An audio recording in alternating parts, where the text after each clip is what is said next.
It's my feel-good breakfast show.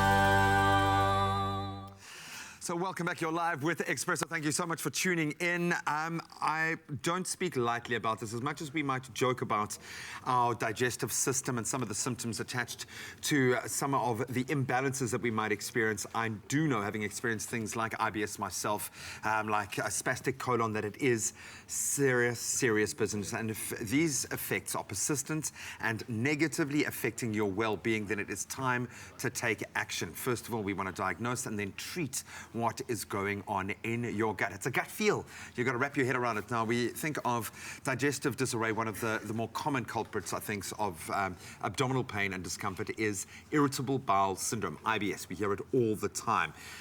Here to help us identify the symptoms of IBS is Sean Willard from Relief Pharmaceuticals. Sean, thank you so much. I mean, we can throw a pun in with almost every single thing that we say this morning, but I'm glad that we can find the time to joke about this and talk openly about it, because we do tend to overlook gut health, as we've covered in the start of our discussion. Let's talk about IBS specifically. So what is irritable bowel syndrome? What's going on in the gut when that happens? Yeah, and I think it's very important just to differentiate at this stage between something that's a little bit more sinister, you know, an inflammatory bowel disease, which of course you must always see your doctor about. If you've got any kind of signs or symptoms, what we call red flags out there, please speak to your doctor. Maybe untoward weight loss, unexplained, blood in the stool, fever, those kinds of things need to be diagnosed by a health professional. But having gone past that, I think things like abdominal pain, bloating, and changing in bowel habits, things like constipation, sometimes diarrhea, and sometimes a mixture of the two.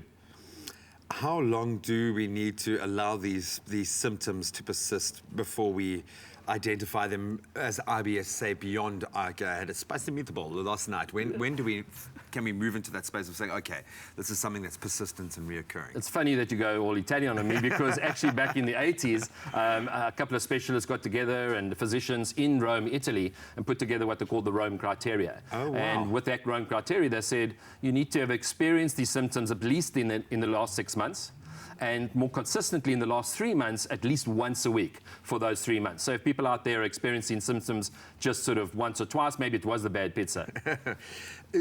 Can we experience these things in isolation, or does it need to be that full spectrum of experiences as laid out in that assessment? Yeah, so those criteria talk about 2 or more. So usually it's surrounded by the anchor tenant, which is abdominal pain, and then anything related to a bowel movement. So it could be the relief of pain when I have a bowel movement, could be the frequency of my bowel movements, as well as the form and appearance of it. So usually it's a combination rather than an isolation.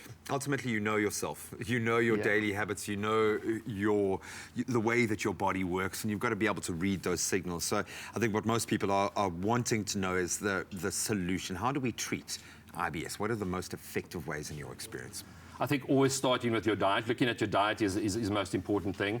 There will be definitely big clues when it comes to certain foodstuffs that you're eating. Managing stress is very, very important. And then obviously looking at a more natural supplement, something of a herbal nature that you can use in order to address it. Something like ARTIGEST IBS that helps to alleviate the symptoms related to IBS as well as dyspepsia.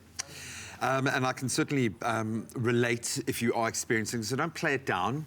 I think that's the most important thing, is if you are experiencing even a bit of discomfort or any of the symptoms that Sean has laid out, do something about it. Look at your diet, look at your stress levels, and look at a way that you can take something that's natural but highly effective to get past it. There's no reason why you should be prolonging that, but if it does persist and if it does exhibit in more extreme ways, go and see your doctor. Sean, champion, buddy. Excellent, great. Thanks so much. Do you still have the butterflies? Or they float away now? No flight information. Awesome.